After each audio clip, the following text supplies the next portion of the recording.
Ernest Borgnine finally talks about Frank Sutton. Ernest Borgnine was born on January 24, 1917, in Hayman, Connecticut. His parents were Italian immigrants who came to the U.S. looking for better chances. Young Nest learned the values of hard work, humility, and perseverance from his family. He carried these values with him for the rest of his life, both on and off screen. His childhood wasn't fancy or showy. It was full of real-life events that helped him later write characters that were very real and relatable. Borgnine spent 10 years in the U.S. Navy before Hollywood ever got to him. He was severely affected by those years in the military. They taught him discipline, duty, and how to work well with others, which made him well-liked by co-stars and directors later on. He wasn't the kind of actor that acted like a diva. He acted like a man who knew what it meant to be responsible, loyal, and a brother. He didn't have a clear plan for what to do next when he was honorably discharged from the Army following World War II. But it was his mother who told him to try acting because she saw how funny, energetic, and charismatic he was.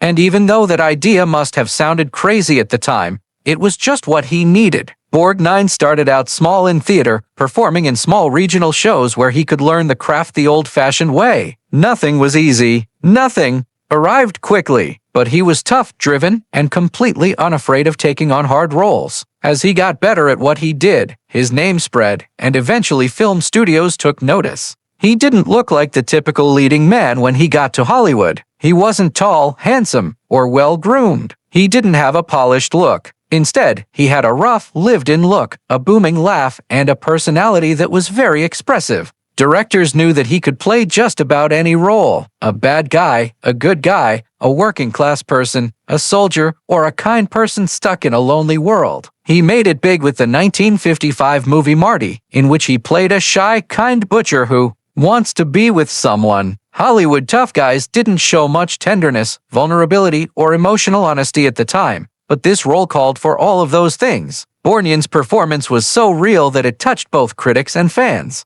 He won the Academy Award for Best Actor for that role, which made him a famous Hollywood personality instead of just a recognized character actor. He was still the same person after winning the Oscar. He was easy to admire because he was humble, friendly, and even lovable all the time. Borgnine acted in more than 200 movies and TV shows over the years. He played famous parts in movies like From Here to Eternity, The Dirty Dozen, Bad Day at Black Rock, The Wild Bunch, and Escape from New York. He also had a memorable role on the hit show McHale's Navy. He showed time and time again that he could do a lot of different things. Borgnine always brought humor, humanity, and an unmistakable spark to the screen, whether he was playing a grinning Navy lieutenant, a hardened outlaw, or a cranky grandfather from the present day. His acting never seemed artificial or forced. He could play characters so naturally that people felt like they really knew them. People said he was one of the most friendly and easy to talk to people in Hollywood. His co-stars often said he was kind, generous, and full of fun energy.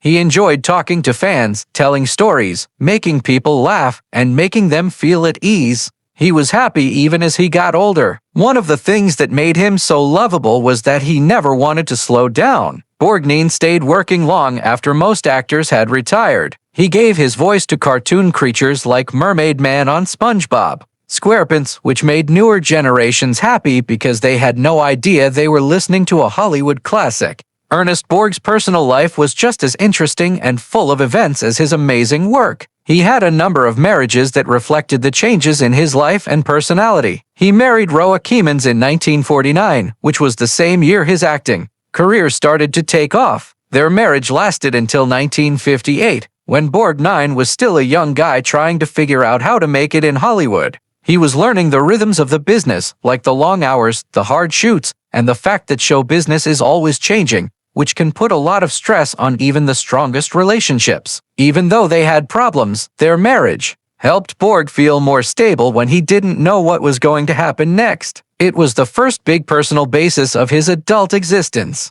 Borg married the famous Mexican actress Katy Gerardo in 1959, not long after his divorce from Keemans. This was another important time in his life. Their marriage brought together two strong, fascinating people who were both accomplished in their careers and had a strong sense of who they were. Gerardo was already a well-known figure in Mexico and Hollywood. She was known for her fiery nature and theatrical presence, which often clashed with Borgnine's own lively attitude. Their time together was full of passion, but also full of problems. Because of their different cultures, busy work schedules, and the strong pride of two independent artists, their marriage barely lasted until 1963, yet it had a lasting impact on Borgnine's life. People often think of it as a whirlwind romance between two really talented people. Borgnine's marriage to famous Broadway diva Ethel Merman in 1964 is probably the most famous short-lived marriage of all time. Their marriage lasted only 32 days,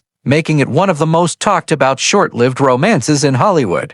A lot of people were surprised by the coupling itself. Borgnine was a tough, down-to-earth actor with a great chuckle. Merman was a powerful musical icon with a voice that could fill a theater without a microphone. At first, they were drawn to each other by their shared respect and sense of fun, but the relationship swiftly fell apart because their personalities clashed and they were under a lot of public scrutiny. Merman's marriage was so famous that she allegedly wrote an entire chapter on it in her memoir, which was just a blank page. Even though it was short and messy, the marriage is nevertheless a famous part of Hollywood history and a brief but remarkable part of Borgnine's life. Borgnine married Donna Runcourt in 1965. This was a time of relative serenity and domesticity in his otherwise busy personal life. From 1965 to 1972, they were married for 7 years. Borgnine was also working on his reputation as one of Hollywood's most reliable and appreciated character actors during this time.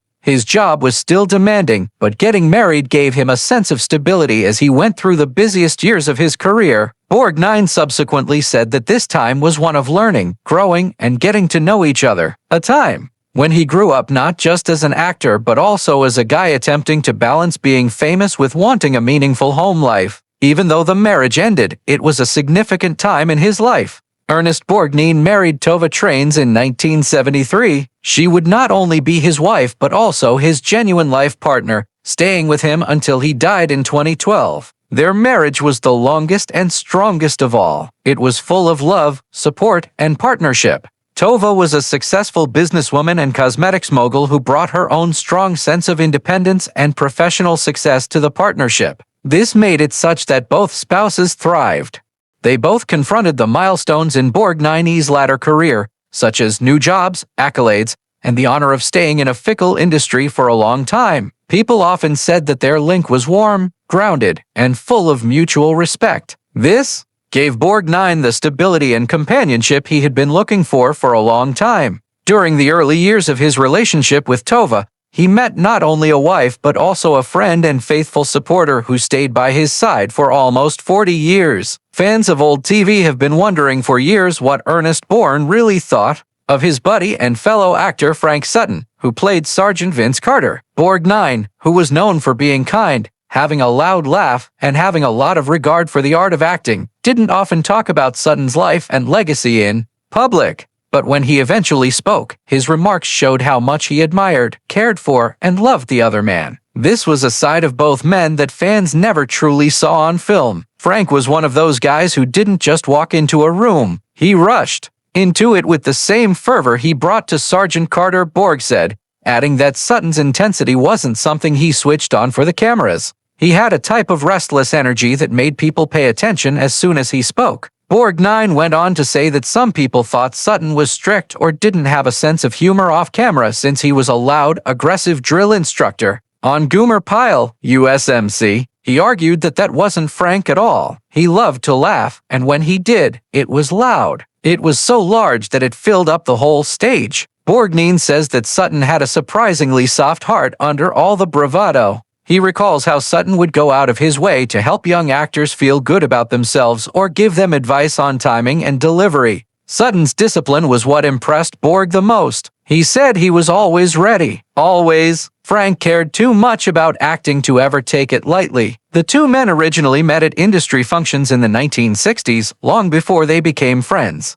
Borgnine said the link was instant. He said we were cut from the same cloth. We were both character actors who recognized how important it was to play regular guys. That regard for each other was the basis of a friendship that lasted even though they were both busy and had different career paths. Borgnine talked about how kind Sutton was, remembering times when he saw Sutton quietly pay a crew member's medical expense or help a struggling performer get a job. He never wanted to be praised for those things. Borgnine stated he did things because they were the correct thing to do. Borgnine also talked about the sad part of Sutton's life, which was when he died suddenly in 1974. He said it hit him like a ton of bricks. Frank was in the middle of a show and still giving it his all to the crowd. That was Frank. He never did anything halfway. For Borgnine, Sutton's death was not only the death of a coworker, but also the death of a guy whose passion and energy made everyone around him better. He talked a lot about how Sutton's legacy lived on through the characters he created. Borg replied softly, "He didn't play Sergeant Carter. He turned into him. People still talk about him because of that." Ernest Borgnine eventually spoke forward, giving the world a deeper, richer picture of Frank Sutton, not just the drill sergeant yelling instructions on TV, but also the dedicated professional, the kind friend, and the man who put everything he had into every time he spent in front of an audience. Borg said, "I still miss him. I always smile when I watch an old episode. There he is, alive, boisterous, and giving it everything he's got. That was Frank. That's the man I knew." At the astonishing age of 95, Ernest Borgnine passed away on July 8, 2012, closing the final chapter of a life that had spanned across nearly a century and touched many people in the world of entertainment. Shortly after his death, renal failure, a condition that had been slowly getting worse in his last months, was blamed. He died at Cedars-Sinai Medical Center in Los Angeles, a hospital known for treating famous people. He had been there several times in his final years as his health began to inevitably fail with age. Borgnine had surgery a month before he died, but the facts were kept secret. This was because his medical problems were very personal and the